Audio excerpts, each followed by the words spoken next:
Впервые ситуация затянулась так надолго. Многие таджики нервничают, что это возможно у нас в стране.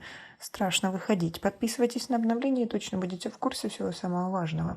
Сотрудники Управления специализированных поисково-спасательных служб КЧС и спасательного отряда по Зеравшанской долине ведут поиски преподавателя ТТУ Исмаил Джона Рахмонова и автомашины марки Hyundai Sonata, на которой был похищен заместитель председателя Районбанка Шухрат Исматулаев в акватории реки Заравшан. Как сообщает пресс-служба КЧС, по поступившей оперативной информации и Рахмонов, и автомашина марки Hyundai Sonata после совершения преступления были сброшены в реку Заравшан на 118-м километре автодороги Душанбе-Худжанд. Спасатели Управления специализированных поисково-спасательных служб и КЧС ежедневно ведут поисково-спасательные работы по береговой линии реки, сообщает пресс-служба. Поисковые работы ведутся беспрерывно и в очень сложных условиях, которые осложнены повышением уровня воды и очень сильным течением. По данным источника, для проведения поисково-спасательных работ спасатели КЧС применяют все способы и методы с использованием современной аварийно-спасательной техники и оборудования. Необходимо отметить, что в горных и бурных реках, согласно технике безопасности, водолазные работы не допускаются, отметили в ведомстве.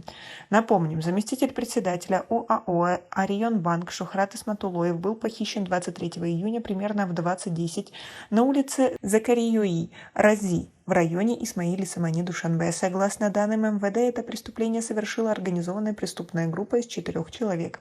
Они насильно посадили Исматулоева в автомобиль Hyundai Sonata черного цвета и увезли в сторону Варзобского района.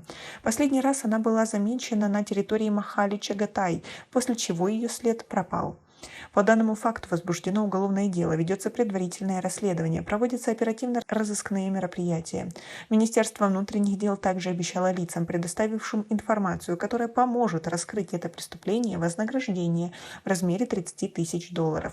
При этом гарантируется обеспечение безопасности таких лиц, их анонимность, а также защита их прав в соответствии с требованиями законодательства. А преподаватель Таджикского государственного коммерческого университета Исмаил Джон Рахмонов был похищен по данным Генпрокуратуры Таджикистана начальником отдела аналитики, планирования и международных отношений УБОП МВД Таджикистана, подполковником милиции Акмалом Юсуфзада, его подельником Исмаил Джоном Шукуровым. Оба они арестованы. По данным ведомства, 12 июня Юсуфзада и Шукуров посадили Рахмонова в свою служебную автомашину и повезли по трассе Душанбе-Худжанд.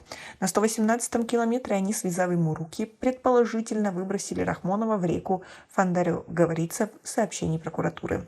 Уголовное дело по статье 130, часть 2, пункты А и В Уголовного кодекса Республики было возбуждено в отношении обоих. Обвиняемым грозит от 8 до 12 лет лишения свободы. Однако в случае обнаружения тела Исмаил Джона Рахмонова им также может быть предъявлено обвинение в убийстве, а это до 25 лет лишения свободы. В сообщении ведомства отмечается, что супруга подполковника работала с пропавшим преподавателем в том же вузе. Генпрокуратура заявляет, что основным мотивом преступления рассматривается ревность. Как вы относитесь к такой ситуации, что у нас возможно похитить человека, выбросить его в реку и, по сути, остаться безнаказанным? Ведь их вину еще должны доказать. И, в принципе, что они предположили, что они могут такое сделать. У нас пока на этом все. Оцените наше видео подпиской и лайком. До скорой встречи.